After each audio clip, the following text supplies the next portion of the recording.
ពីមុនខ្ញុំកបការងារធ្វើសំណង់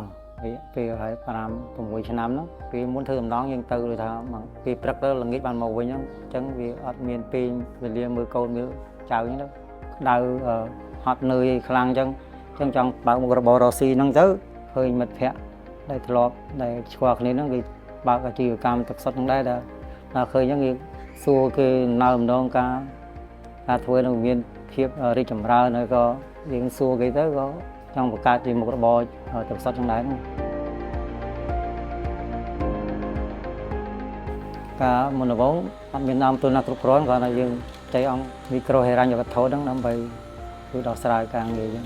ចៃដំបូងហ្នឹងខ្ញុំយកមកដើម្បីធ្វើជាកន្លែង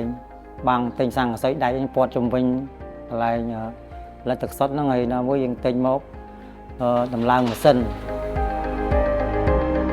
តាមដំបូងយើងធ្វើដាក់លំមកដឹកទៅមកលំមកដាក់មាន100យួរ150ហើយមានកន្ទង់ធំណាមួយយើងដឹកលំមកអញ្ចឹងវាពិបាកអញ្ចឹងនឹកឃើញមានដាក់ពុននឹកឃើញថាចង់បរិចមុខរបររកស៊ីក៏ទៅពឹងរើប្រាក់កម្ចីទៀតទៅយកគេតាក់ទងគេទៀតយកមកវគ្គទៀតដើម្បីទិញឡានសល់លុយតិចតួចទិញសម្ភារៈចូលថែមទៀតទៅកាលមុនយកមកទៅមួយថ្ងៃ2ថ្ងៃបានអស់ទៅឥឡូវបានឡានមកយើងដឹកមួយជើងនោះបានច្រើនហ្នឹងវាលក់ឆាប់អស់ដល់ឆាប់អស់យើង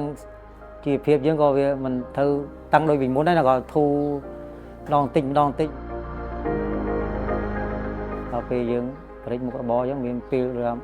ល្ងាចអញ្ចឹងចាញ់លក់ទៅពេលព្រឹកអីយើងមើលកូនមើលអីចេះជួយបន្ទុកគ្រួសារដែរហ្នឹងយើងយកប្រាក់កម្ចីពីហិរញ្ញវត្ថុណាមួយមកដើម្បីបង្រិចមុខរបរឲ្យរកស៊ីសងគេបន្តពីខែហ្នឹងបានទៅរួចតែមនុស្សនឹងលុយរកមកអត់សល់ទេនេះលេខដកលេខកើតអត់សល់អញ្ចឹងមានតែយើងរកប្រាក់កម្ចីពីក្រុមហិរញ្ញវត្ថុធនាគារហ្នឹងមកបានបរិចបានដើមមកខ្ញុំគឺយកលុយពីប្រាក់កម្ចីទាំងអស់ហ្មង